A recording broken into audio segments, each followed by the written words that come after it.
भारतीय जनता पक्षाचे उमेदवार तेजश्री विश्वजित करंजुले पाटील यांनी आज अर्ज दाखल केलेला आहे। अंबरनाथचा असा काही इतिहास आहे। अंबरनाथला भय आणि भ्रष्टाचार मुक्त करण्याचा त्यांचा मानस आहे आणि त्या उच्च शिक्षित आहेत आणि MBA आहे, CA आहेत।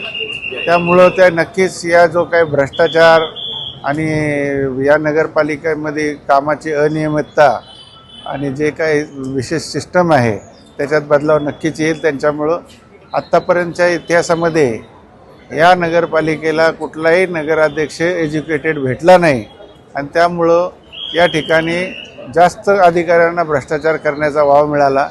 यापुढे सुद्धा असं होणार नाही अशी मी त्यांची खात्री देतो, कारण की त्यांनी सकाळी सांगितलं खाऊंगी नाही खाणे दूंगी नाही, हे त्यांचं ब्रीदवाक्य आहे।